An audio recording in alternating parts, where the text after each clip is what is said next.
अब देखिए प्रदीप जी, आज फिर से अडानी का नाम आया। राहुल गांधी ने अपनी प्रेस कॉन्फ्रेंस में कहा कि जो मेन मुद्दा है वो अडानी का है, जो मेन मुद्दा है बाबा साहेब के अपमान का है। और बीजेपी ने एक कहानी इर्द गिर्द गढ़ दी ताकि इस मुद्दे पे बात ना हो, और ऐसा कुछ भी नहीं हुआ। मैं उस हालत में ही नहीं था कि धक्का दे दूं, उल्टा मल्लिकार्जुन खड़गे को धक्का दिया गया और उनके घुटने में चोट आ गई है। देखिए, 3 अपोजिशन के प्रवक्ता है तो मैं चाहूंगा आप मुझे समय दें। बिल्कुल, पहली बात मैं कहना चाहता हूं, पॉइंट नंबर 1 कि देश ने वीडियो में देखा है कि 70 साल के बुजुर्ग ओबीसी प्रताप सारंगी जी जो है उनके खिलाफ कैसे उनके सर से चोट आ रही थी। राहुल गांधी खुद न्यूज एजेंसीज को बाइट देते वक्त ये कह रहे हैं कि हाँ धक्का हुआ है। Point number 1। पॉइंट नंबर 2, याद करिए कि 2012 में युद्धवीर सिंह करके एक दलित एमपी थे, तब उस वक्त पार्लियामेंट में डिस्कशन चल रहा था एक बिल पे। उस वक्त की न्यूज रिपोर्ट है कि सोनिया गांधी जी ने उनकी कॉलर पकड़ ली थी। तो इनकी पुरानी प्रवृत्ति है। हमारी नागालैंड की मेंबर ऑफ पार्लियामेंट जो एक आदिवासी आती है, उनको राहुल गांधी ने फिजिकली अब्यूज करने का प्रयास किया और हमने धाराओं के अंदर कार्रवाई करी है जिसका दिल्ली पुलिस संज्ञान लेगी।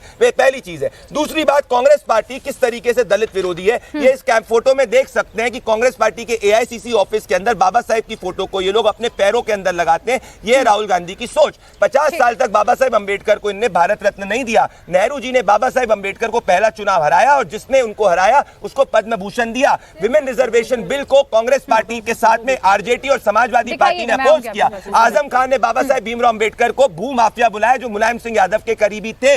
आरजेडी जो है विमेन रिजर्वेशन बिल के अगेंस्ट रही है। आम आदमी पार्टी ने 2012 में रिजर्वेशन प्रमोशन के अंदर जो रिजर्वेशन है उसका विरोध किया था। पंजाब को कहा था दलित डेप्यूटी चीफ मिनिस्टर देंगे, नहीं देंगे। और मैं आरजेडी और आम आदमी पार्टी को कहना चाहता हूं, अगर आपने मेरी पार्टी के खिलाफ फेक न्यूज फैलाई तो आप पे उचित कार्रवाई होगी। आप प्रूफ करके दिखाइए कि किस तरीके से। और लास्टली मैं कहूंगा, ये रहा ओरिजिनल लेटर वीर सावरकर जी को जो बाबा साहेब अंबेडकर ने लिखा था उनके एफर्ट्स को प्रेस करते हुए। तो दूध का दूध और पानी का पानी देश की जनता के सामने। बस पूरा समय दे रही हूँ आपको। पार्टी जी जल्दी से आप तस्वीरें दिखा रहे थे। अगर तस्वीर दिखाने के तो ऐसी बहुत सारी तस्वीर मेरे पास भी हैं जिसमें नरेंद्र मोदी जी हो, योगी जी हो, किन किन माफियाओं के, किन किन बलात्कारियों के साथ खड़े हैं। तो तस्वीरें दिखा के देश को गुमराह करने की कोशिश ना करें। ऐसी बहुत सारी तस्वीरें मैं आपको और भेज दूंगा आपके व्हाट्सएप पे।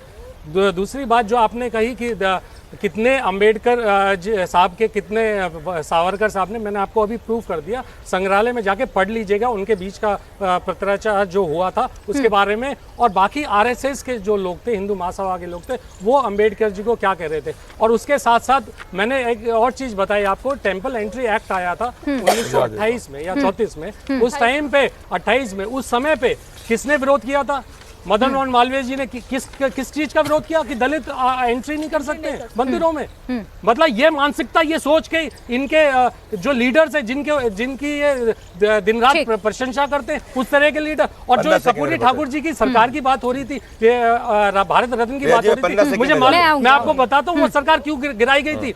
रिजर्वेशन पे, आरक्षण में मुंगेरी लाल कमीशन बना था और आरक्षण दिया जा रहा था दलितों को, पिछड़ों को। तो इनको जब भी आप मंडल कमीशन आया, ये रथ लेके निकल गए। मैंने एक सवाल पूछा था इनसे, अभी पूरा डिबेट खत्म हो गया, एक बार नहीं बता पाए कब पिछड़ों की, दलितों के। और यहाँ आके सिंबॉलिज्म दिखा रहे